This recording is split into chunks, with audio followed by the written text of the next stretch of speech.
Hello. Hello Hello. there. Water. Oh, I didn't hear anything you just said. Huh? Hello? Yeah, how's my signal? Is it okay? You don't hear me?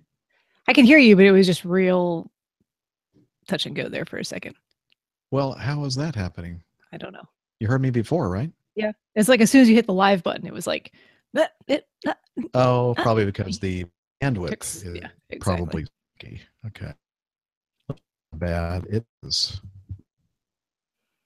It's fine. I'm connecting. You probably won't hear me at all. Okay. We'll just stand by. Holy crap. What? 41, 40, Oh, that's good. 40 down. Maybe It's it's good me. down. Yeah, they upload. The upload says 7. Now it's going down to 2, 1. Okay, so the upload's not great. Now it's going up again. It's all over the place. Yeah. That's the problem with That these is the problem. Hotel Wi-Fi. things. Yeah. I had the same problem yesterday. It's just like all over the place. It Yeah. was like really There were good and then times, really crap. And then like I could just see it. there were times it was fine, and then all of a sudden you just go. Yeah, I know. Okay. Let's see. So, folks, I have this nice new recording gear, and it's just like, wow, I'm just having so much fun with it. But I am missing one. This new mixer has a XLR out connection that I need to tap into to make sure that we don't get any of that. Holy crap. Pumping. You can't hear me? No, I just did my own speed test. I'm sorry. Oh. I didn't mean to interrupt there. Is it good? My download? Yeah. 188. Wow. I know. Upload's only 10, but only. I could tell you're doing the test because it's kind of getting fuzzy. Is it? Yeah. I did it on my phone, not on my, but I guess it's still. Well, how is it that your video is fuzzy? Maybe it's my. Maybe it's you, not me. I'm sorry. It's not me. It's you. How many times have you heard that? I'd rather not say, actually. Yeah, let's move on. I'm just gonna go cry and have some beer. Anyway, so everything was just running perfectly with one problem, and that was that I was going to send Stephanie's audio back to her, and we all know what that means. That means that she gets that echo, and it's hard for people to concentrate when you hear yourself coming back at you. So I had to unplug everything and go back to one of the standard ways of doing this recording, and it's been a while since I've done that, so just to make sure that it's going to work. Let's see. So how's this? I'm trying to find the chat room here. Here we go. They said you're fuzzy, but it could just be you. I'm just a fuzzy wuzzy. Did you get a haircut since yesterday? No. No. I was wearing headphones yesterday. So that was like the hair that I had. But this is the same hair that I had yesterday. Hello, Mike Kuipers. Can you hear me okay? How's it sound? All that?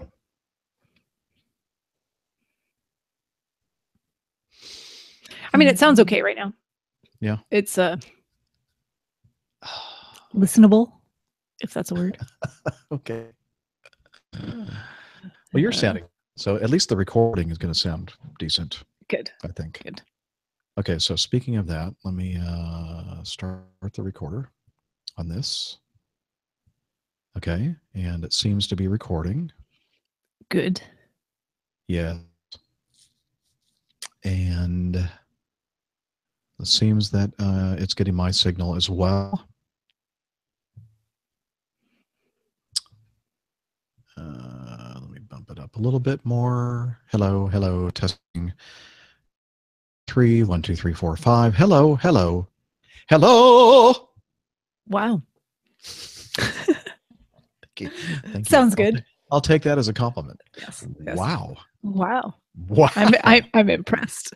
Wow. I won't tell you Yeah. what kind of impressed. Negatively or positively? It's for you to imagine. Okay. I'm going to just assume positively. Positive, yes. That's right. Because I'm a positive person. I can't do that right now because one day back at work and I've lost my voice already. So Yeah. Okay. yeah. Okay. So I'm going to turn that off. And so you can hear me. So that means, and then you heard the Evernote. Oh, I still do that. So Yes. a little bit behind because the device I was going to use to play all the files, like the feedback and everything else, folks, is now I can't use that device. So now I have to put it into the Evernote application. Just bear with us for a little bit. You know what I should also do? I should tag some of these items that we talked about yesterday, and then you won't get confused about where we are in the feedback folder. I'm just along for the ride. Just tell me where we are. Just, Okay. There's not. There's a lot. I'm going to. You know what? We're not going to be able to do all of it. We're only going to do about an hour.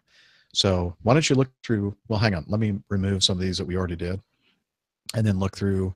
There's one that says feedback and question for me. I have no idea what the question is, so hopefully it's something I can answer off the top of my head. Yeah, is it an audio? It's audio. Okay, so I'll have to drag it over, and then you'll just have to on the come fly. up with an answer. Yeah, exactly. On the fly. That's the way we do it here. Yeah. Preparation. Lots of preparation. None. Zero. Yeah. Zero. Did we say something about that earlier today? Let's see. I'm not going to do Dana. I can't answer Dana's questions. No. Haven't seen Taco for a while. Yeah, because Taco's been banished from the room when we record because he's nothing but. No, I love Taco. Taco? He just likes to hog all the attention. Oh, I didn't get to play Jan's feedback either. I meant to do that with Captain Nick, but we ran out of time. So. Gosh, what did we do? I don't know. I listened to about 7 minutes and then I fell asleep. So, sorry. I understand. Yeah. I was having trouble falling asleep, so I put on this show. Wow, we didn't do a lot of feedback at all. Wow. What were you guys doing then? I don't know. What the heck did we talk about? I don't know. Let's bang through some feedback then. Okay. We'll keep it. We're going to do that. Let me put this over here in this folder so you don't see it anymore. Goodbye. Okay, and now, let's see, Jan, Sam, and advice. Micah says he listened to all of it, so if we start repeating, he'll let us know. Yeah, please do. Hit the buzzer. I didn't listen to. Again, I'm so prepared. I listened to 7 minutes of like intro stuff yesterday and fell asleep. Wow, that's more than normal. I know, right? Sorry. Okay, let's see, Jan. I could go for some tacos. Me too. I'm kind of hungry. Okay. Flying Kiwi. Okay, yes. Where's that? Yes. Where is that? There it is. I'm on it. So I was oh, and it's in there. Excellent. It is? It's in the feedback. Yeah, it's in the feedback. Yeah.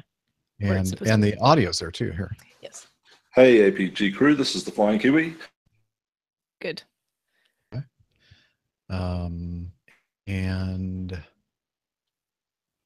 Jan, Radio Roger. Got to make sure that his feedback is there. Where is Radio Roger? There we go. Looks like it's in there. Awesome. Greetings, APG friends. It's Radio Roger with. Okay. Excellent. You heard that? I heard that. Excellent. Sorry, I'll get my voice together here in a minute. Okay. I was doing fine on the drive home.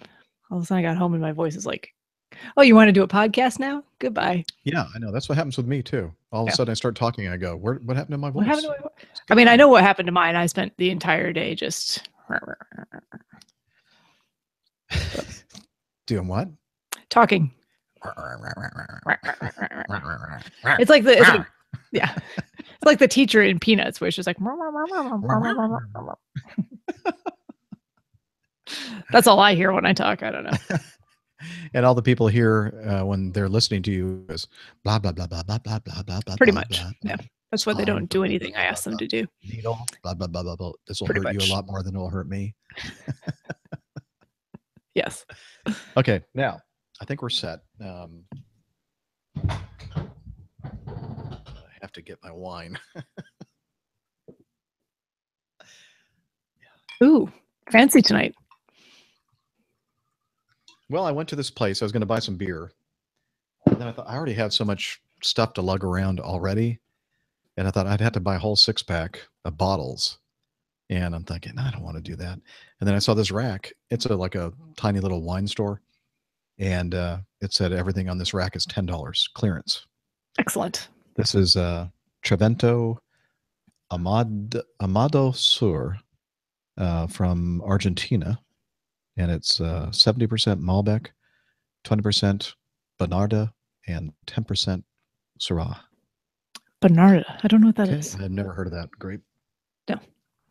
I like the other ones though, so I bet it's good. Syrah, Syrah. Okay. What else was I going to? Oh, I was going to get my other glasses. They're right here. Whatever will be, will be. The future's not ours. Here, see. Ooh, yes. Actually, mine are right here. Yeah, you were using them for the podcast the other day, right? I did. Yeah, I had limited supplies, limited It sounded equipment. Good. I had my iPad and my phone and my AirPods, and that was it. It worked out okay, Excellent. I think. Minus the hotel. Yeah. It is a nasty day outside here. Oh yeah. Norfolk? Yeah, yep. Really, really stormy.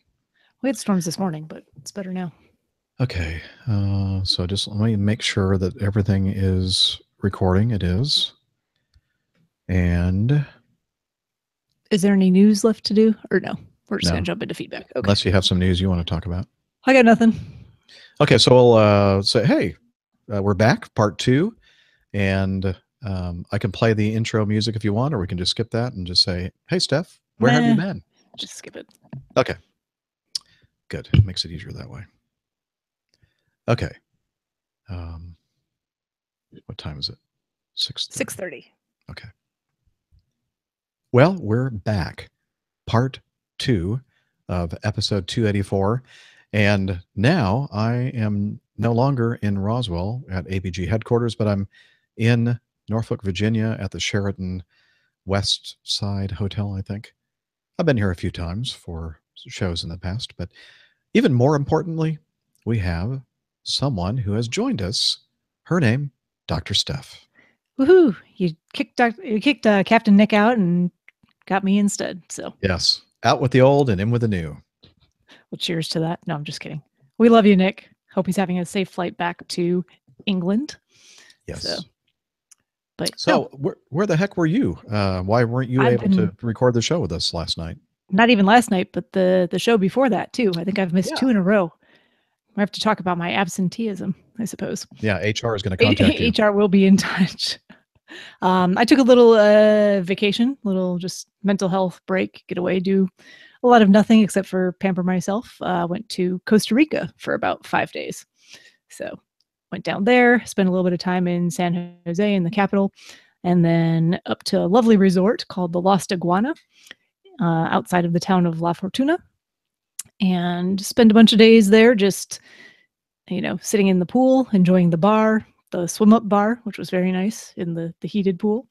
Hot springs, had a couple of spa treatments, a massage and a facial, and feeling refreshed and ready to tackle work again. So you can probably tell my voice is a little scratchy. It's because I got back to work today and I think I've been talking nonstop from 8 a.m. until just about now. So I think it was all the tequila, actually.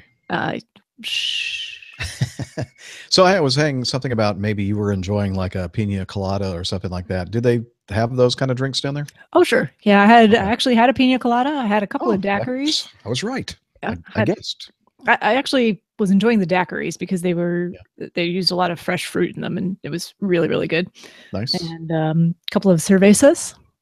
Actually, I had some really good Cervezas. local cervezas. Like with a question mark. Like it sounds like the game show, Family Feud. Survey says. Cervezas. That's what I thought you said. Oh, But cervezas. Cervezas. See. It's this beverage here. The happy malty, beverage that we like to enjoy so much. Yes. I had actually a couple of good local IPAs, believe it or not. One that was Really? really, really good. Just a local microbrewery in San Jose. And I was drinking that during yesterday's Plain Talking UK at about 7:00 in the morning. I saw that. It looked like a red stripe bottle. Yeah. All the it's funny. All the craft beers come in those little glass bottles. But it wasn't Red Stripe. It was better, much better. Oh.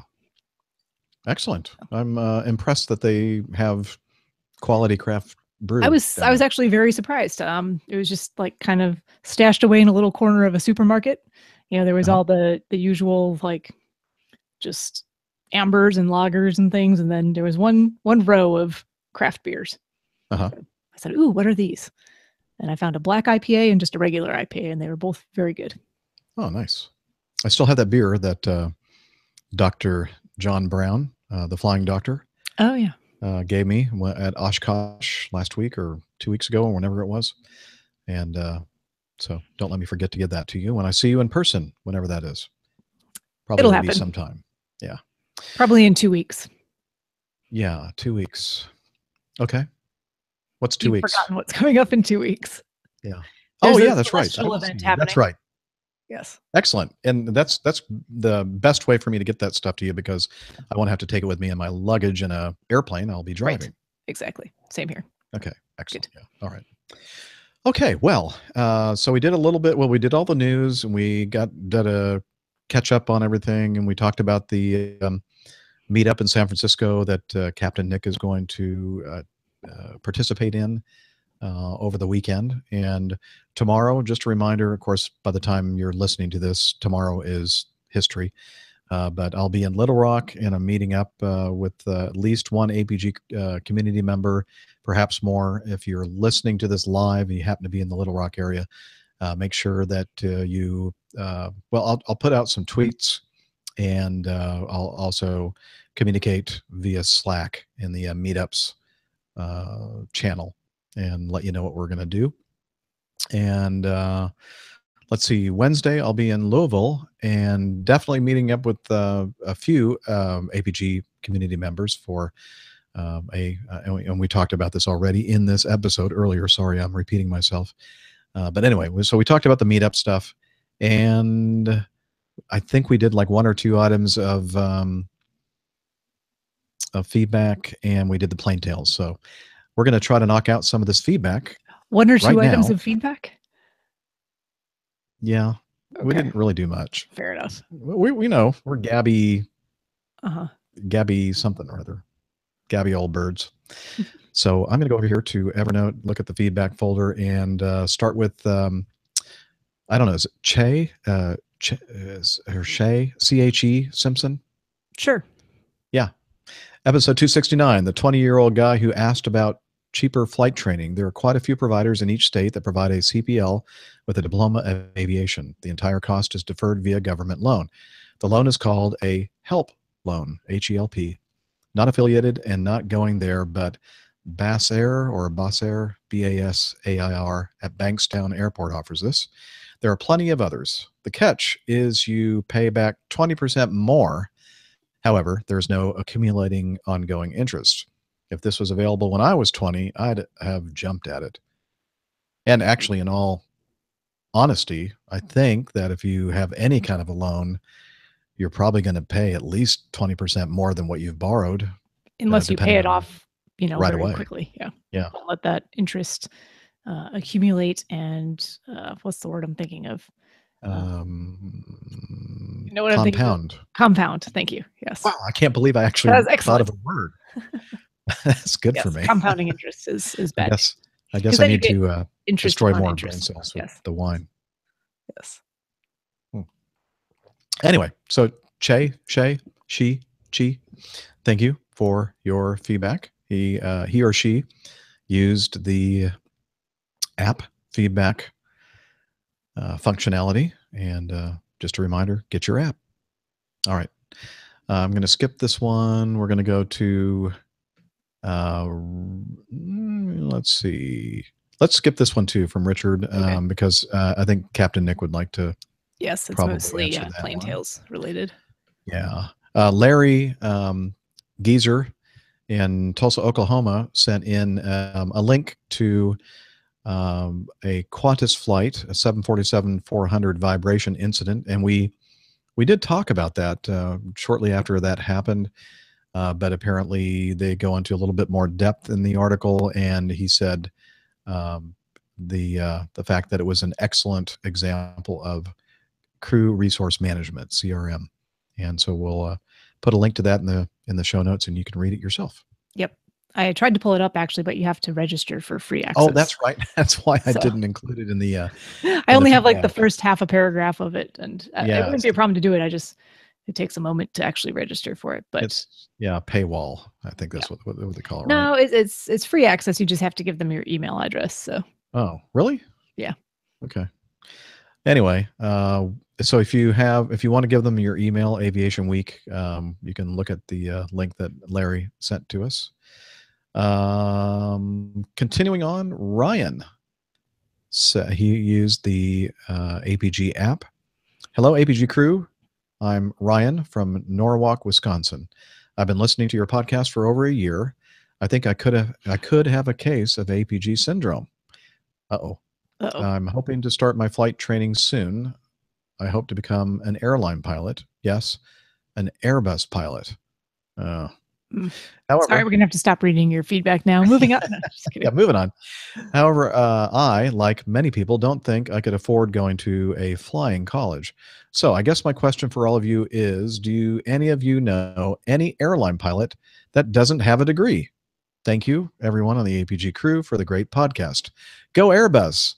Well, you happen to be in luck because the co-host on this show, who is not with us right now, but is on the way flying from New York City to Heathrow in London, Captain Nick, he does not have a college degree.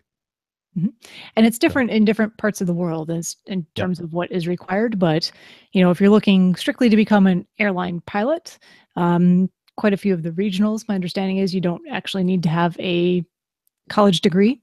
So that could be a way to at least get your foot in the door and start doing it. And then I know a lot of people along the way, once they actually have, a regular steady paycheck, quite a few people do online courses and online degrees. And that's a way to get to fulfill and tick off that checkbox of getting a college degree. So it may not be something that you do maybe as quickly as some other people do, but where there's a will, there's a way sometimes. So, yeah.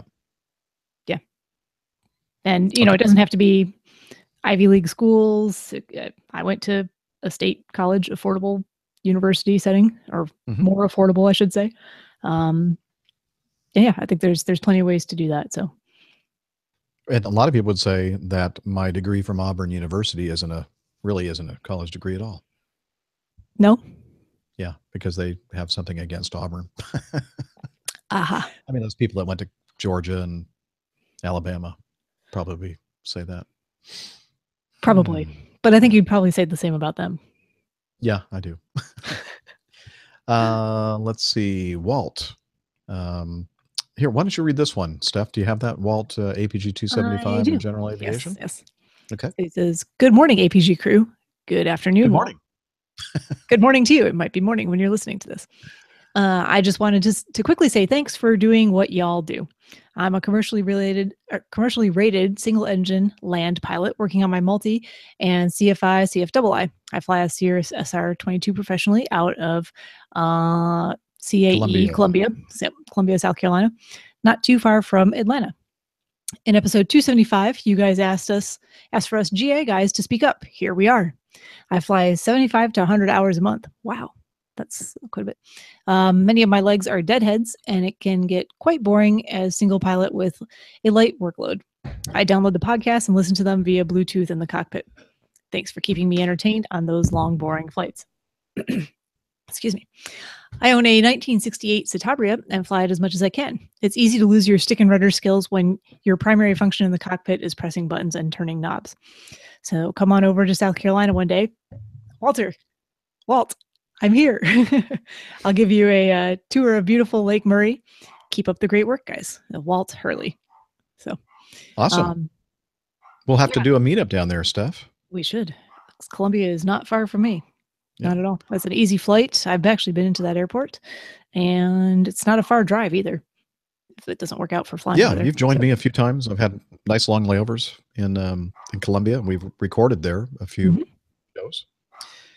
So that's awesome. But it's funny him talking about the Cirrus SR-22 and losing your stick and rudder skills. I know exactly what he means in that airplane. It's very highly automated, or can be if you want it to be. So, the Airbus of general aviation. It's the Airbus of general aviation. It's got the side stick and everything. It's yeah. Oh, it's all downhill from here. Yeah. Well, he's got the Citabria, so yeah, that's great. That's great. Actually, that's an awesome airplane. Yeah. So very cool. Well, thanks, Walt, for chiming in. We do appreciate that. Robert. I think this is Robert Arietta. Let me double check. Yeah, Robert Thompson. Was great meeting you all Sunday. I think he's talking about our meetup at the Braves game at the SunTrust Park. He says, my face is even with sunscreen. Came across this today. Maybe this is why Dana doesn't fly with you often. And he put in parentheses, stirring the pot. Is this a common across most of the USA carriers? What about flight attendants? And so there's an article from the telegraph.co.uk, travel truths. Do not pair list who take like each other. So it's an article about the function that a lot of our bidding systems have, that you can specify people that you don't want to be paired with on a trip. And I think we've talked a little bit about this in the past, but I, as a captain, I don't have the capability to say, I don't want to fly with employee number, blah, blah, blah, like Dana. I don't want to fly with Dana. I mean, is that just a first officer function then? Yes, only the first officers can say, I don't want to fly with a captain. And the reason for that is that when they run these schedules and they assign the very crew position for each trip, they start with the captains. And then after that's all done, then the first officer's bidding preferences go in. And so if somebody wants the particular trip that I've been assigned, but they see me and their do not fly list, nope, not going to assign you that trip, I'll move on. So that could be right, Robert. That might be why Dana doesn't ever fly with me, even though he says that he tries to. You know, I don't know. I'm not looking at what he's bidding. Do you know if it works the same way for flight attendants? I don't know.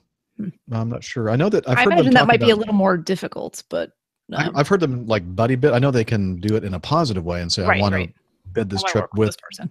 Yeah. But I'm not sure if they can do the and negative. Pilots can do that as well, correct? You can kind of. I don't know. Never mind. Not sure. Maybe, yeah. But of course, I'm just talking about the system that I'm familiar with at Acme. Perhaps the other carriers have more sophisticated systems and they can do a little bit more in that regard. But I think this is kind of one of those articles that is just a little bit, you know, they're making kind of more out of it than they really need to. It was a slow I think news if you'd day. asked most pilots, you know what, 9% of the people that I've flown with, I have no problem with. Standardized, most of a reasonably good personality. But every once in a while, you'll fly with someone who you're just, not that someone has a bad personality, it's just that your personalities kind of don't mesh very well, you know, so. Yeah. But as I said, it happens very infrequently. But I do hear from some of my first officers about some of these captains out there that are on their do not fly list and why. And I'm thinking, really? They do what? Wow. Yeah. I don't blame you to fly with them. So that's pretty crazy. Yeah. And wouldn't that be nice, Steph, if you could do that for I do not work with list? That's never going to happen for me. I love everyone that I work with. I don't know what you're talking about. I know you do. You've told me that many, many times. You're a lucky girl. I am. I really am. But I can actually see where this is something that maybe you would just want the first officers to be able to specify and not the captains, because there's, as much as it's relatively equal footing, if there's significant decisions to be made and someone's not comfortable with the captain that they were flying with, then they may not want to put themselves in that situation. So exactly, might be hard for them. It makes sense. Yeah, it makes sense. So yeah, I wish I had that capability back in the days when I was a first officer. Oh, is it relatively new? Yeah, it's all with the bidding system. Gotcha. Or PBS, and that we're not talking about public broadcasting. Let's see. Sean wrote in and said, just how young is that pilot? I guess the pilot shortage is happening, and regionals are looking for younger and younger pilots. And he put in from the Telegraph, it's two pilots have been suspended for allowing a 10-year-old boy to operate cockpit controls during a commercial passenger flight in Algeria, according to a local news report. A video of the incident broadcast by the Algerian TV channel Al Bilad shows a boy wearing a captain's hat, a tie, and a black waistcoat sitting in the left-hand pilot's seat. He appears to push buttons and handle the controls under the supervision of the first officer in the right-hand seat and the captain in the observer's seat. Apparently oblivious to any risks caused during the flight between Algiers International Airport and Saif Regional Airport. One of the pilots says in the video that the boy was very well disciplined, calm and attentive. I am sure he will make a good pilot. And it goes on talking about this incident, and apparently it was a commercial flight with passengers, and the management of the airline said, you can't do that. You're not supposed to do that. You're suspended. So there's a video showing him on there. You want to look at the... I mean, there's a difference between taking your child up in your personal aircraft and, while you're sitting there on dual controls and letting them hold on and, do a few limited things, and taking a child up on a commercial flight with paying passengers in the back and doing the same thing. That's clear differences in my mind. So. Now, Sean says, in seriousness, I have no problem with what the pilots did here. I fondly remember going up to the cockpit of commercial flights when I was a child. While I was only able to observe, it started a lifelong passion for aviation and travel. I even remember entire flights where the cockpit door was left open the entire time. So that just reminded me of something that occurred. It was in Russia, and the airline captain, I believe, let his son access the sit in the seat and fly the airplane. He was turning it and doing some things, and something really bad happened, and somehow got the airplane into an aggravated stall or something, and it crashed and killed everybody on board. Yeah. Do you remember the incident? Vaguely. I'd have to go back and look at which flight it was. It was a while back. There was something that happened similar to this. So that's probably why they ran on this. Yeah. So Sean, certainly, I don't have a problem if kids are in the cockpit watching, observing. They shouldn't be touching anything on a flight where there are paying passengers in the back. Is my feeling on that. Yep. So I agree. I think most people would. And we do the same things in medicine. Certainly, I always have, or frequently have, student observers and things like that. But I don't directly train newer physicians, so anyone I have with me is strictly an observer. They're not allowed. You don't let people do injections? No, they're not allowed to give injections. They're not allowed to touch medications. They're not even allowed to touch the computer. So they just have to. Yeah. They just have to touch themselves. That's something entirely different. Sorry. I actually had something to say to that, and then I thought better of it. So okay. You're welcome. As Matt would say from the PTUK, family show. Yeah. Okay, moving on. Nick, not Nick, Captain Nick. Let's see, Nick Wilson says, "Hope you are all well, crew. Saw this article, thought you might find it interesting for either the news segment or feedback." And then he gives us the link, which I'll put in the show notes. It's great to see more female pilots at the controls. Dr. Steph, an ambition one day in the future? Are you seeing an increasing number of female pilots at Acme and Acme Red? And so he has some specific questions. I think this one's for me. At Acme, are there many on the Mad Dog fleet? Well, I'll tell you what, recently in the last 3 years, I'd say, when we started really hiring this new wave of hiring, a lot more female pilots now. It's, you'd hardly ever see a female pilot in the pilot lounge or walking around with an Acme uniform, and now you see them all the time. And In actually, fact, I have a personal friend not related to the show here who's a Acme Mad Dog captain. She was on the 7576 before, and then switched over to the 88. Is she on the Mad Dog now? Yep. Okay. Captain. So I thought I was going to be flying with first officer on this trip, because I looked to see I was signing in, and it said the first officer was Kelly Dent. And I thought, oh, cool. So I'm expecting to see a female at the gate and this big tall guy. Male Kelly, yes. Male Kelly, yeah. I mean, so see how stereotypes, I just see Kelly and I'm assuming it's going to be I have a good male friend whose name is Kelly. Yep. Yeah. And that makes sense. Good Irish name, right? Yep. And the captain of my flight last night was a female. Okay. So let's see. Nick, I know she flies for Virgin, and you are king of the Airbus fleet for Acme Red, but have your paths ever crossed? Well, Captain Nick, you'll have to tell us on the next show, because he's not here. And then he says, I guess this must be part of the article. By the way, I wonder who the silver-haired foxes are that she could be referring to. Captain Jeff, Captain Nick, you silver foxes. Yeah, I doubt it. Love the podcast, and Miami Hicks, how I got here had me laughing out loud in public on a train to Gatwick Airport the other week. Good. Yes, Blues. That's why Miami Hick is such an important part of our community, so that you can laugh out loud in public when you're listening to a podcast, and people can look at you strangely. What is wrong with this guy? Yes, you're welcome. So. Yes, I do just have one question though. Like, I don't know if you've pulled up the article with the picture. No. Of Captain Kershaw. Okay, let me try it. Okay, she's wearing a skirt. And I have nothing against wearing skirts, but that just seems a little difficult.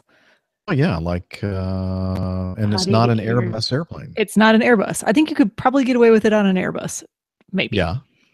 But it just seems a little difficult. That's all. Huh. And I enjoy wearing skirts. Like, don't get me wrong. Me too. Yeah. There you go. Yeah. That is interesting. Okay, I'm looking at it right now. So yeah, I don't know how you feel about this stuff, but there seem to be a lot of articles about the first female that did this, first female that did that, and everything, and I think that's great. I think that we've talked about this before. I think that the whole point of gender equality is just to not point out. Not point it out. Yeah. No, I'm the same way. It's like it doesn't matter to me at all. Like, yeah. So what? Like the all-female crew? Well, okay, great. They're all qualified pilots. That's great. I don't know why we kind of go out of our way to point out this thing. And I thought the whole point of it was not to point it out and just. Yeah. I guess because it's still kind of a relatively rare occurrence. Yeah. I don't know. I think as it becomes more commonplace, which I think it's definitely going to, it's not going to be such a surprise to it's not going to be long before it is very, very commonplace. I'll tell you what, there's a lot of female pilots, especially coming up through the ranks now, and it's going to just become more and more commonplace. So, and I don't think we'll have to be having these articles, which, like you said, I don't think there's anything wrong with the articles. It just seems a little strange that we have to point it out every time. Right. So, and trust me, as the female representative here, I think it's a little strange also. Good. I'm glad to hear that. I've flown with females, even back in the Air Force, and some of the best pilots I've flown with were female, and some of the worst flew with were female. Some of the best pilots I flew with were male, and some of the worst pilots I've flown with are male. So it's not really a gender specific job. It's not. No. It's not at all. In fact, I'm not sure there's too many gender specific jobs out there. I can think of a few, which I won't name on this show. Yeah, like and pole dancing and that kind of thing. Yeah, definitely. There'd be a certain gender that I would prefer to see do that kind of thing than the other. Than others. But then again, different strokes, right? For different Exactly. folks. So it makes the world go round. Yes. Oh, I have a terrible picture in my head. Thank you, Steph. You're so welcome. Anyway, well, I'm the one that So that- came up with that whole situation anyway. So sorry. You know, I was just alluding to it. You had to point out the Yeah, I know. specifics. I just had to go there, didn't I? Okay, this next one from Tom, having to do with tornadoes and engine acceleration. That again, I think, is one that Captain Nick should probably address when he's back, because he flew the tornado. Yeah, I think, didn't he? Wasn't that one of the airplanes he flew? Should probably really know that. The Phantom? No, the tornado. Yeah, no, I know. I'm listing airplanes that I know for sure he The actually flew. Anyway, he flew a bunch of different He'll airplanes. set us straight. Yeah. So anyway, he kind of specifically asks Captain Nick some questions there. Part of this question I can answer as well, but this is Tom Ling. So Tom, hang in there. We'll answer that on a future show. But this one I can tackle, and it's some audio feedback from Roger. Greetings, APG friends. It's Radio Roger with another long-winded question. A while back, you discussed the air accident investigation TV shows. Well, the best episode I ever saw was the one on the Tenerife airport disaster in the Canary Islands. Still the worst aviation accident ever, with 583 people killed. That accident was ultimately the fault of one pilot, a highly admired veteran with KLM in command of a 747. He began his takeoff roll without authorization and slammed into a Pan Am 747 taxiing down the runway in poor visibility. What made this documentary so effective was the way it showed how the table was set for this accident, with one event after another turning up the pressure on the flight crews and the people in the control tower over a very long day. And it got me thinking about how other high-pressure situations cause otherwise competent flight crews to stop thinking clearly and ignore prudent procedures. There's Air France 447, which you've talked about often. That's when an airspeed sensor went out during a flight through bad weather and so confused three pilots that they acted erratically. They interfered with each other's side stick movements and put the plane into an unsustainable angle of attack until it just fell out of the sky. And the sad irony in this case was the Airbus A330 was perfectly flyable. If the pilots had done absolutely nothing, they would have been fine. I also think of Eastern 401, the L-1011, which crashed into the Everglades. That happened because three pilots were so focused on a non-illuminating landing gear indicator that no one noticed that the autopilot was off and the plane was slowly losing altitude. And these examples bring me to my question. Are there stressful situations where you have to tell yourself to slow down and double-check your actions because your adrenaline could lead to a mistake? I know your obvious answer would be, you're always careful. Well, so am I as a reporter, but I know I have to be especially wary when approaching a story that's controversial or could affect someone's reputation, as opposed to just covering an average run-of-the-mill feature. So what are the things you look out for as pilots? When do you have to stop and take a deep breath so you don't make a dangerous mistake? I turn it back over to you. This is Radio Roger, over and out. For your feedback, and let me turn the screen off. There we go. When you're faced with a very stressful situation, I think that your training kicks in and you start doing things very methodically. And I'm not sure if you're really thinking about slowing everything down and making sure you're doing things in a determined, I forgot what the other word I'm looking for is, but a very regimented, determined way. But that's generally what happens. And it's, again, it all is due to the training that you've had and seeing those kind of simulated scenarios in training, etc. And yeah, you have to be careful because, especially when you're doing checklists, it's really easy to start rushing through a checklist and then skipping a step or performing a step Out of order? out of order or inappropriately, doing the opposite of what it tells you to do, and then you end up, digging yourself in a big hole. Yeah. Oh, I hope you can It's hear the thunder outside. Wow. What's that? Thunder? Just a big thunderclap. Oh. Okay, go ahead. No, I was gonna say that the human factor stuff is always the really interesting stuff, I think, and I have many more examples of this from my everyday job than I do from aviation, just because of sheer volume of experience. But I know exactly what he's talking about, and I think a lot of it comes into play where and pilots are very susceptible to this too, where you were mentioning about checklists. You're doing the same thing, the same task, sometimes over and over and over again throughout a day, and it just becomes very routine and very rote. And for me, the problem is because I'm repeating the same thing sometimes almost every 15 minutes, they start to blend together a little bit, and you go, oh, I did that already, but maybe you didn't that time. Maybe that was the time before.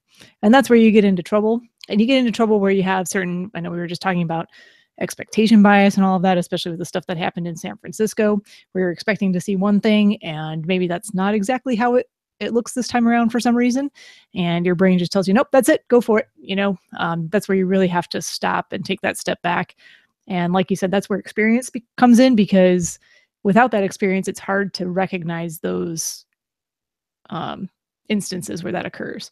So, but even with experience, sometimes that's where you get into that trap even more, because you're so used to and so accustomed to things as they should be that your brain kind of skips it when it's not. So yeah. No, I know exactly what you're talking about, Roger. So yep. And then it's hard to admit to yourself when you realize the issue and go back and go, oh, nope, I need to take a step back from this. Maybe slow things down a whole lot. Maybe start over. And it's hard to admit that to yourself, and sometimes hard to admit it if you have to admit it to other people too. So, yeah, we have. There's been a lot of emphasis in the last few years in our training programs in the major, probably all the airlines, for certain things that happen that you have time to work through and you don't need to rush. And then there are certain things that happen that are that you don't have any time to really think about and be deliberate with your steps. You just have to get things done as quickly as you can. For instance, a fire on the airplane and perhaps a medical emergency, potentially, depending on the severity. But there are a lot of other things that we do, and serious emergencies, but they're not critical emergencies. And the mistake that we've seen over and over again in the past is that people treat these as, I got to get everything done as fast as I can. I got to get it on the ground. And then they end up making things worse. And those are the things they're trying to emphasize to us, that, okay, like one of the sayings we always say is like, wind the clock, just go over there and start, people are listening to this. Young people are going, what do they mean, wind the clock? my clock doesn't have a yeah, I know. Most clocks don't have a little thing, but we actually have in our cockpit still. Well, actually, that's not true. I do have a time travel function on my watch. It'll go backwards in time. Yeah. So that would be nice. Yeah, to go backwards in time. Yeah. But anyway, so in other words, just stop and do something and think about what's happening. Take a few steps back, look at the big picture. I think Pip has addressed this several times on his great show regarding safety. Sometimes you just have to, if it's not time critical, take a few steps back, see what you may have, or even reanalyze what it is you think is happening. And wow. Oh, I heard that. Bolt of lightning and thunderclap. Oh, I didn't tell you about the one that I saw in Costa Rica. It was one of those ones we were actually, I was taking the shuttle back from the resort back to San Jose on the last day. And we were stopped at the side of the road just for a little break, and there was a big thunderstorm coming through. And I was just enjoying my Gatorade and watching across the street, and it was the lightning struck right there and instantaneously just boom, Yeah, when it's close when the lightning and the thunder come at the same exact time. It was very impressive. Yikes. Yeah. Well, we're glad it didn't hit you, Steph.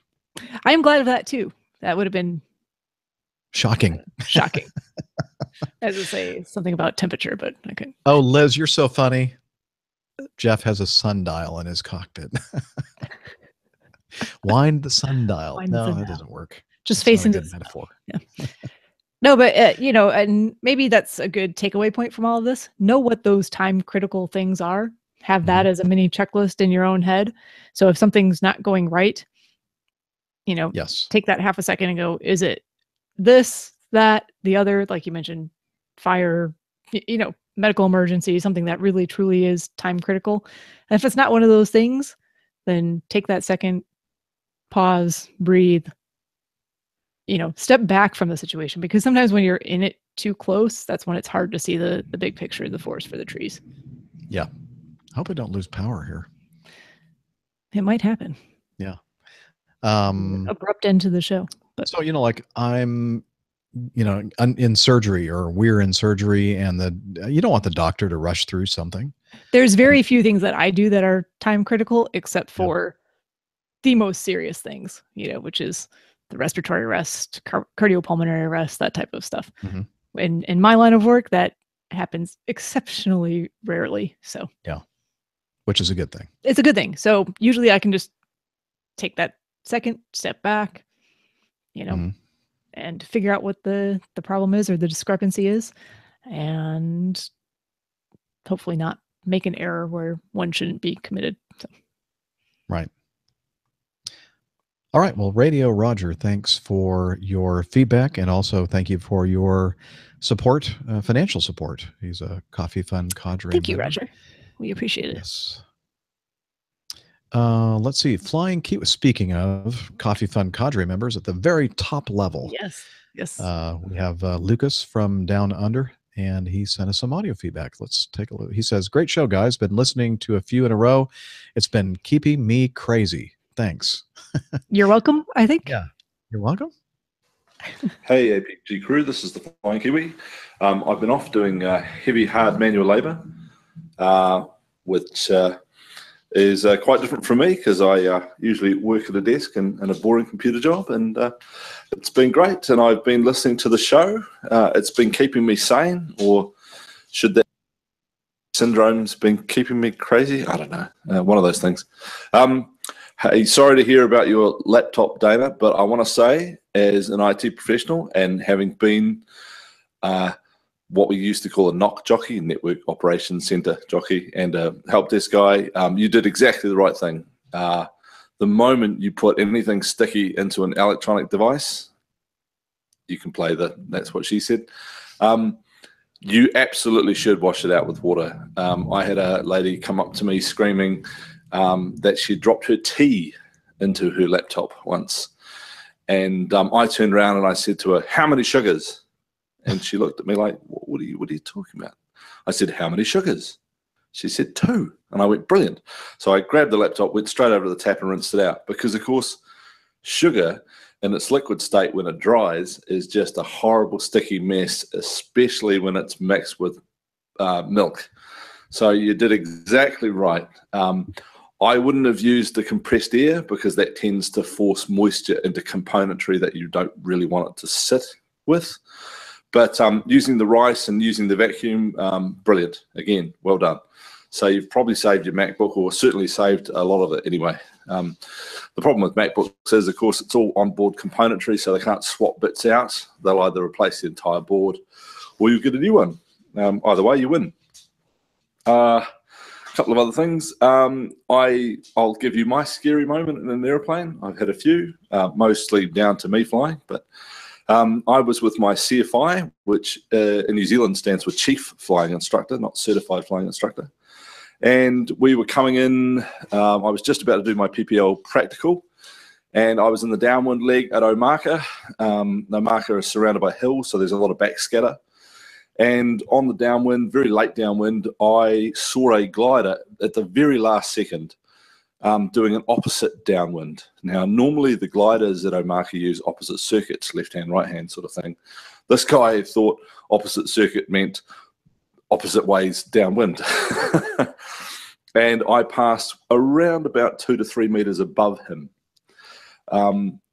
Those people who know gliding and know how lovely and calm and quiet it is, can only imagine the sound of 180 horsepower turning a prop 3 meters above you would sound like. It would have been quite horrific.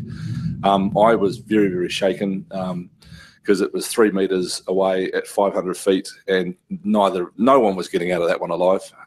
So we managed to land, and my instructor decided to run across the field and have a little word with some of the glider operations guys, and I went and had a coffee. The other sort of sphincter tightening moment that I've had, and also involved gliders, and this one was at Lasham, actually, in the UK. Lasham is not far from RAF Odium. Captain Nick might know RAF Odium. RAF Odium is the CH-47 Chinook base for the RAF. And I was coming in with a passenger on board, actually an instructor who'd just come along for the ride. And we were in the high key, which is down one at last, sort of dark, my eye in the periphery vision, and I looked down to see below me. Now I was at 800 feet. Below me was a Chinook returning to RAF Odium, and I tell you what, I know what it feels like to be suspended over a kitchen blender. It was pretty freaking scary.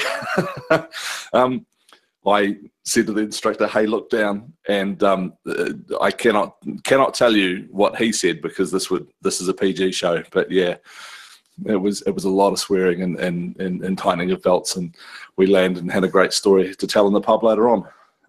Yeah. So that's about it. One last question for Dr. Steph, actually. I was talking to a friend of mine who is a meat bomber up at Taupo, parachuting pilot for the rest of us. And he was telling me about some CFG transfers that he'd been a party to. You know what I mean? Basically, all the jumpers rush to the back and then suddenly the CFG changes. I wonder if Dr. Steph has had any of these problems, because he was quite shaken after one of his the other week, and we met up in a pub and he was talking about it, and he still looked a bit white even then. So just interested to see if you've had any CFG upsets as people have left or people have rushed towards the back of the aircraft. Be kind of interesting to know, because it's something I kind of want to start doing, but that tail sort of put me off it a bit. Anyway, Talons Douglas, and thanks for the great podcast, guys. See you later. All right. Great feedback, as always, Flying Yes. Kiwi. So, Steph. I can answer that question. So, CG upsets, center of gravity upsets. Hopefully Jeff isn't going to get electrocuted here. I'm inside, so I think I'm safe. Perfect. So personally, the few times I've actually been up front flying skydivers around, you can definitely feel it. Most of that experience was in a caravan, and if there's typically large groups, when they get out, you can feel when they all head to the back at the same time and hang off the edge of the plane. You do have to be careful in certain aircraft types over others. Some are much more susceptible to stalling, just because of the angle of attack that the plane is already flying at, to be at a slower speed to let the skydivers exit safely. So if a whole bunch of people exit to the back and don't actually exit the aircraft in a timely fashion, the aircraft can stall. I know for the aircraft where we are, the King Air is more susceptible to that than some of the other aircraft. But fortunately, I've not actually seen anything serious happen like that. And the people that I jump with and fly with are all very cognizant of that. We actually spend a lot of time on talking about those types of scenarios and how we get into those scenarios and how not to get into those scenarios. So most people know when it's your group's turn to go, you go. So you don't spend a lot of time just hanging outside the airplane with all of, you and your 10 buddies at the back of the plane and no one up front, because that really will upset the center of gravity of a small aircraft. So sounds like fun, though. It is fun. Just try it sometime.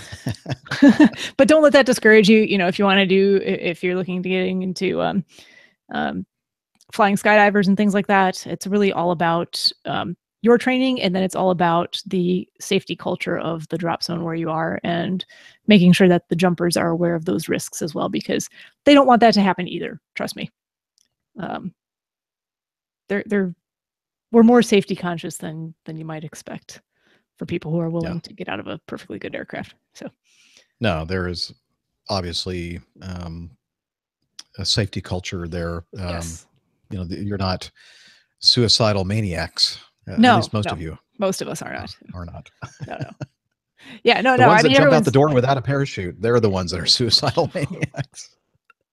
But no, I mean, seriously, everyone is very safety conscious, and people take it very seriously. And where people get into trouble with that is because of some of the stuff we talked about earlier. It's human factors stuff. Some things, people get caught up in the jump they're planning on doing, and they're thinking about it, and something's not quite right, and they don't leave as planned, and that's where it starts to become problematic. But our pilots are pretty good. If they want you to get out, they're gonna basically make sure you exit the aircraft.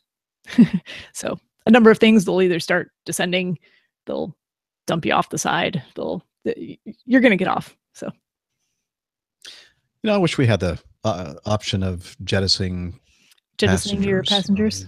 Yeah, we don't have that option. Yeah. Sorry. Oh, well, yeah. And let's see, this may be the last one, depending on how long this takes to do.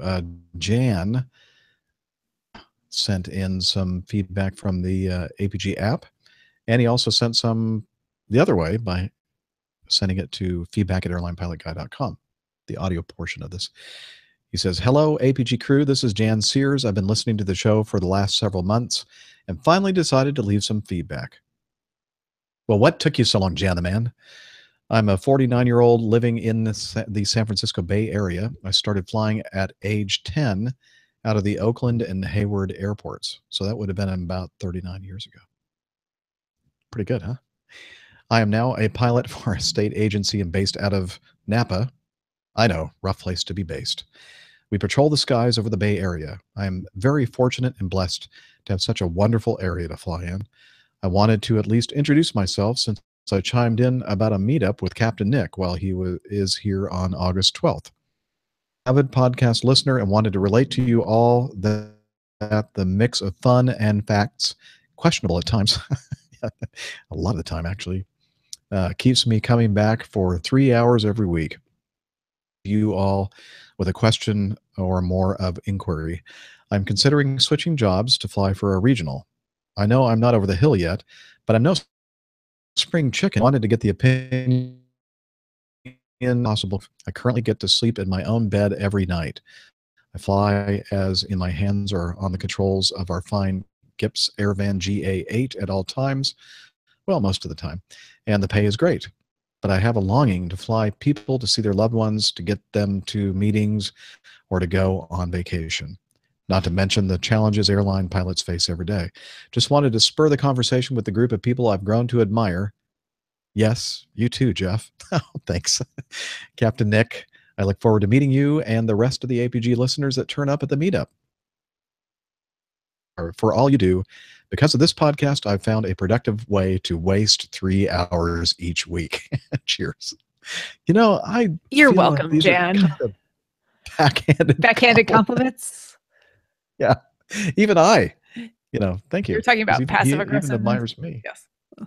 Thank you. This is an example of that. Okay. Hi. Yeah, it's more a backhanded compliment, but yeah. Okay, so he did send in some audio feedback as well, and maybe some of what he says in the audio is duplicated in his text feedback. But let's have a listen, see what Jan has to say.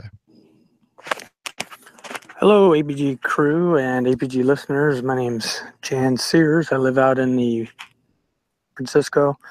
Just wanted to say how much I really enjoy the show. I've been listening for the last several months, and really excited to be at the meetup with Captain Nick as he comes out on the 12th of August to visit San Francisco. Look forward to interacting with the other APG listeners and all the other Av geeks that show up there. I'm fortunate enough to get to fly in the Bay Area full time as a pilot for a local law enforcement agency, and flying a Gips Airvan Golf Alpha 8, which is a Australian aircraft. It looks a lot like a Caravan, and serves as a wonderful platform for us to do our thing here in the Bay Area. But I just wanted to tell all you folks, Captain Jeff, thanks for all the work you do on this show. It's outstanding. Captain Nick, I absolutely love Plain Tales and look forward to it every week. The 3-hour podcast you guys put together fills up all 4 days of my commute back and forth from work. So I really enjoy that, and look forward to meeting you, sir, this next week here. So I look forward to listening to what you folks have to say, and especially enjoyed all the interaction about the Air Canada adventure the previous week, since that took place in my backyard. And we had a little bit of involvement in that as far as the FAA goes. So that was kind of interesting to hear your guys' take on it. So thanks again for all you guys do. Have a wonderful evening, and cheers. Thank you. Yeah, so I'm sure you'll enjoy meeting good Sir Captain Nick. You know, he used to fly airplanes, but now he's an Airbus pilot. And we're all sad for him. Yeah. Yeah, so yeah, there was a little bit of duplication there, but you know, a little bit of different stuff. It's always good to hear your voices.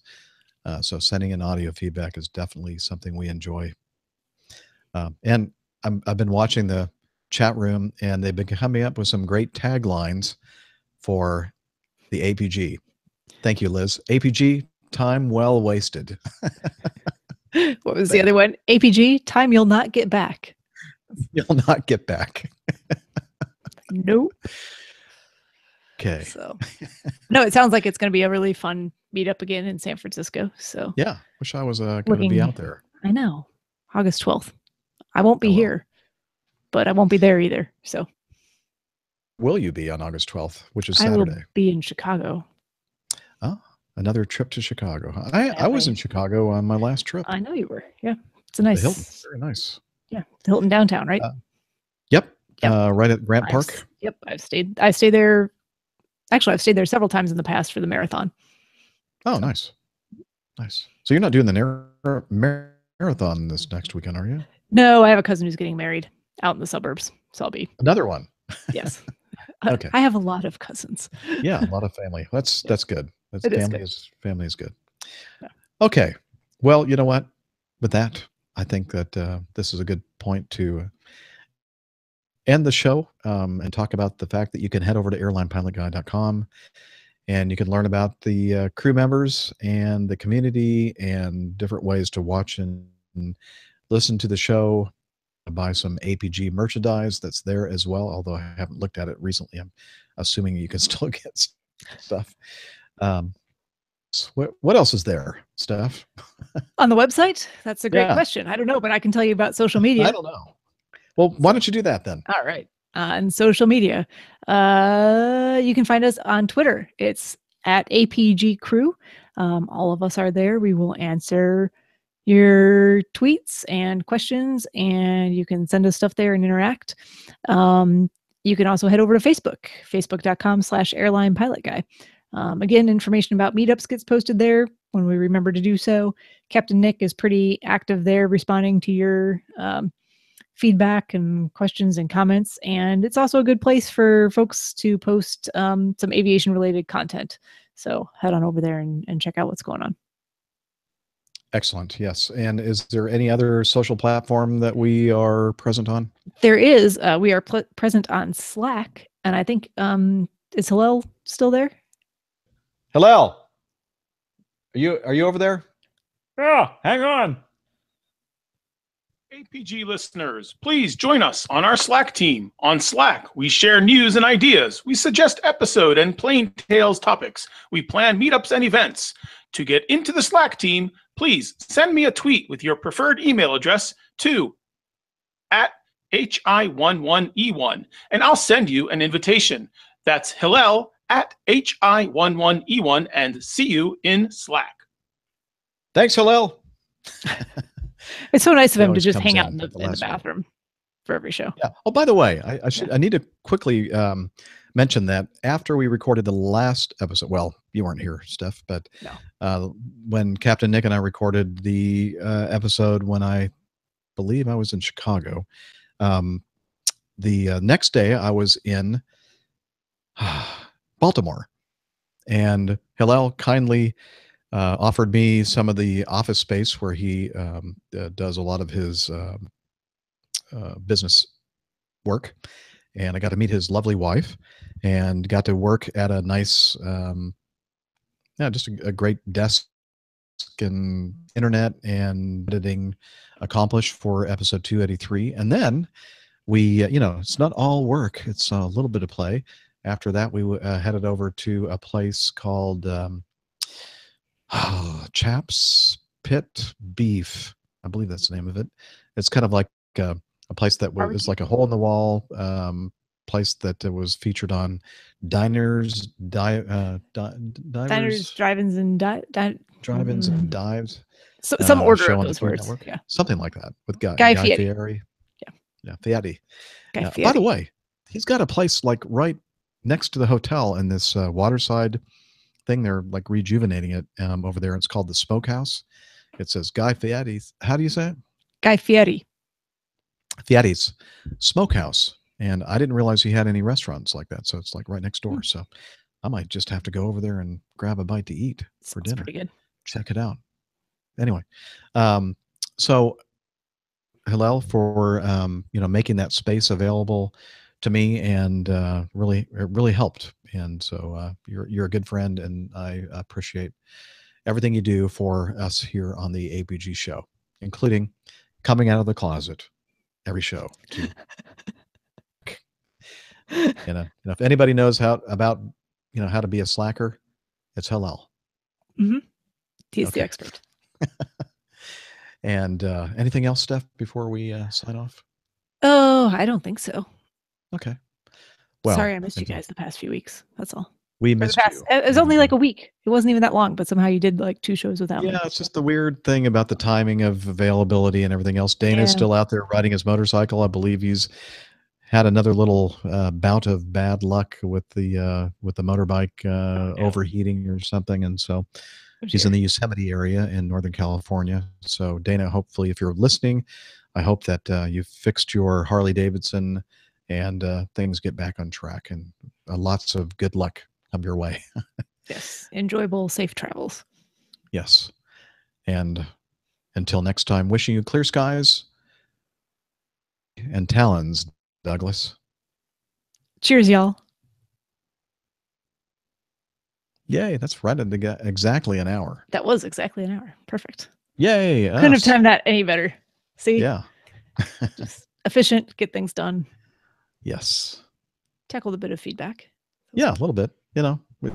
Still some in there. Fun to have everybody on board when we talk about the airplane that had to stop because the crappers were full. Yes, that will be good discussion, I'm sure. Yeah, and I thought that Nick might have something to say about that long haul stuff. Yeah. So you know what? But look, Steph. I mean, we're really doing a good job of kind of catching up with a lot of this feedback. Yeah. Could have been the pruning. Well, partly pruning. Yes. Partly pruning. Yeah. But pruning sometimes is a good thing. Did Lucas want to know if? Oh wait. Did Lucas want to know if Dana poured beer into his Harley? Stay away from the beer, but perhaps he had it like on the gas tank and he knocked it over. Yeah. Somehow got into the engine. Yeah. Should have just washed it out with water. So. Yeah, it's got a hose. Just shot the. So when he said that he rinsed it out with water, I think both Steph and I were thinking, at least in my mind, the picture was him taking, like him holding the laptop as he did in the video in the sink and like under. That was what I was picturing too. That's what I pictured. And I'm thinking, what? No, don't do that. It's not good for electronics. Yeah. Okay, but Lucas. It's the right thing. So who knows? I'm glad that he did the right thing. And, Lucas knows. I didn't know. Mine would have just been a sticky, dead laptop. But anyway. Yes. Yes, Dana has had a run of bad luck lately. Oh, there's one in Louisville too. Okay, if I don't go there, I can. Wow, Guy Fieri is Fieri. Fieri. What is that, like an Italian pronunciation? Yes. Because I see an R in there, but I'm not hearing you say the R. Guy Fieri. There's an R there. Guy Fieri. Fieri. Fieri.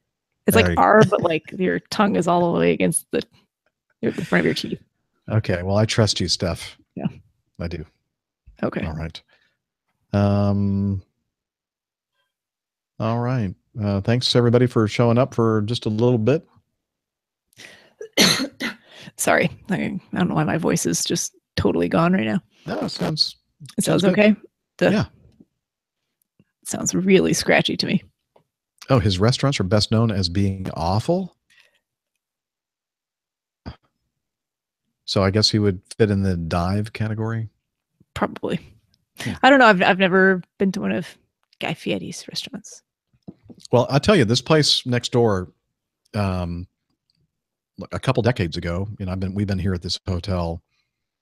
I've been with Acme for more than 28 years, and we've been staying in this place ever since I've been with Acme.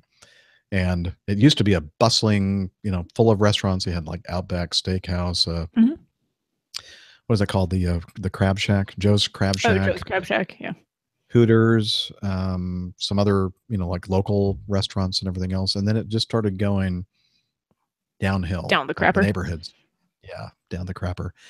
And the last time I was here, like the only thing that was actually open over there was like Outback Steakhouse. And then somebody told me, nope, they closed too. So I was kind of surprised to see that they've really done a big upgrade, rejuvenation to the place. And that's just one of the places, the Guy F Smokehouse. Guy F. And I'm giving up. Just you like can say Guy Fieri, like everyone's gonna know. Guys, just like the largest city in Nigeria. I'm just not going to pronounce that anymore. Lagos. Apparently, I don't. So yeah, it starts with an L. It's the largest. I was going to say the capital Or Lagos. of Nigeria, but it's not the capital of Nigeria. Largest city. Yeah. It used capital to be is Nigeria. No, I think no. it's. How is it? Hold on, I have to look. It's another place. Abuja. Oh yeah, Abuja. ABUJA. Probably not pronouncing that correctly either. No, I'm sure we're screwing that one up too. So let me say Lagos. There you go. How's that? Lagos? Yeah. I think that was right. Sorry, Lucas. Please don't hold that against us. Sorry. Yeah. So the Holiday Inn Express that I stayed at 2 nights ago in San Jose before I left Costa Rica. Yeah. The closest restaurant was at Denny's next door, which was inside of a casino. I was like, why is there a Denny's in the casino? It's bizarre. I'll bet that there was a lot of smoke in the casino, or was it a smokeless I actually casino? did not go because actually the next closest restaurant right next door was a local like rotisserie chicken it's kind of fast food, kind of not, like somewhere in between. And it was actually pretty good. So I went there instead. It was good. Rotisserie chicken, that sounds good. Yeah, it was tasty. So. Excellent. Well, Mariana, signing off. Goodbye. Goodbye. Abuja. How's that, Lucas? Abuja. Abuja. Abuja. So is the J, is it a soft J, I would imagine? Abuja. What are we getting pronunciation from a Kiwi anyway? What's wrong with us? They pronounce things really weird. I think it's probably closer than I think we do too sometimes. Yeah. I guess it's just all your perspective. You can gamble at the casino and gamble with getting sick at the Denny's. Yes. That's what I was afraid of. Miami Hick. Yes. Oh, you know what we should do? Since Miami Hick is here, let's play, if I can find it. Shoot. Hang on. It's definitely worth playing again, though. We played it in part 1, and we're going to play it again in part 2, just as soon as I can find it. Let me see. I'm trying to remember how I named the file. I don't remember. Go around something or other. Here, let me do a search. Go. Here we go. Go around Solon. Okay. Here we go. For your listening pleasure. Why, hello there. My name is Miami Hick, and I'm here to talk to you today about an embarrassing subject that no one likes to talk about, APG syndrome. Do you have a constant pain in your neck from always looking up at airplanes? Have you tried to grow your own Captain Jeff mustache? Do you think of Miami Rick every time you hear a cricket? Think of Captain Nick when you hear a frog croak. Think of Dana whenever you eat Boston baked beans. Do you think of Dr. Steph whenever you get stuck with a needle? If you answered yes to any of these questions, then you are suffering from APG syndrome. Well, suffer no more. Introducing Go Around Acillin. With only 36 daily doses of an easy-to-swallow pill, you can be free of your symptoms with Go Around Acillin. Talk to your doctor today and find out if Go Around Acillin is right for you. Like all medicine, Go Around Acillin has side effects which include headache, nausea, vomiting, stomach bleeding, bleeding from the ears, nose, and eyes, uncontrolled diarrhea, stomach cramps, yellowing of the teeth, hair, and toenails, warts, hair loss, dry mouth, constipation, and stomach cramps. I haven't heard that yet, have you? I hadn't heard that yet, no, because I haven't had a chance to listen back to all the stuff I missed. So finally, a potential cure for the Doctor, give me the news. I got a bad case of APG syndrome. no pills gonna cure my ill. I got a bad case of APG syndrome.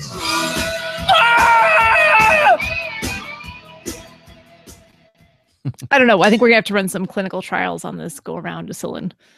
I think it's been You think? rushed. I think it's been rushed to market. You don't think that the FDA has already done that?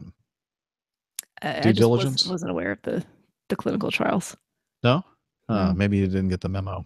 I'll get up with Miami Hick. We'll, but either way, we're gonna push it and sell it because, you know. Yeah, because you probably get $500. some free pens. Yeah, exactly. Need the swag. What else do you I get? get Yeah, it. the swag that they Um, give you. Nothing anymore. But Really? oh no, they got rid of all that stuff. Awesome. That's no fun. Yeah, well, it was also Um, not super ethical. Yeah, it's a little like it's like yeah, little Although my favorite reflex hammer was from Payola. one of the drug companies, and I don't remember which one anymore because all of the like logos have since worn off. Do you mean Lagos? Legos. I don't know what I mean anymore. Yeah. Yes, 36 doses a day.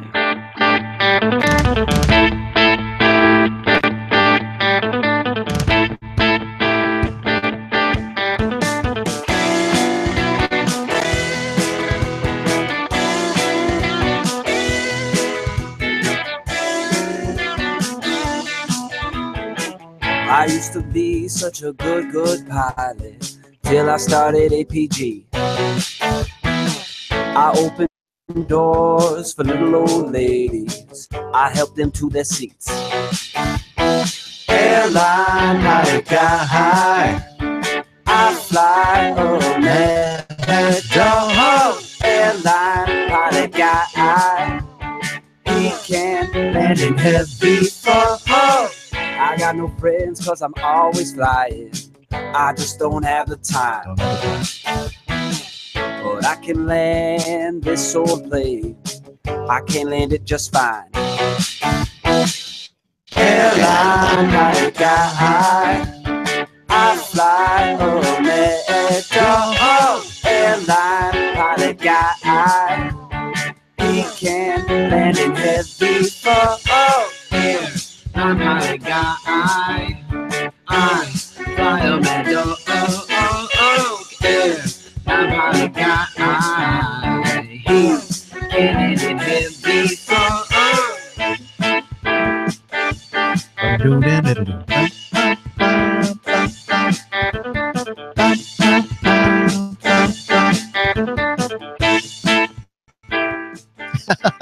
Lucas, your meeting. 20 minutes. Oh, Miami Hick says he has another song for us. Oh, that's great. I can't wait. Another one? He raised a popular Yeah. radio DJ from the dead to introduce the new song. Oh, wow. I love that Oh, yeah, song. new You song. know, I know Alice Cooper, what, No More Mr. Nice Guy No or more something Mr. like Nice that? Guy. Yeah. Yeah, I just never heard that song. So Oh, I did a really? little bit of research. Yeah. Yeah. No. Then I realized that was the basis for that. Cool. I like No More Airplanes, the one that we just heard, that version better than the Alice Cooper song. Obviously. It's so much better. Yeah. Well, We're that's biased a little bit. yeah. All right. Well, Steph, you hungry? I am. Are you? Yeah. Good. We should go eat. I think we should stop and we should go eat, and then I have to get up. It's like super early. It's like a 5:45 report tomorrow, and it's like 4:25 pickup or something like that. So, I'm yeah. going to go to bed early tonight and go to the gym, which I missed this morning. Yeah, me too. Slacker. Yeah. Let me know how that goes. Okay. Okay. We'll check it out. All right. Good night, all y'all. Good night. See y'all. See you soon. Bye.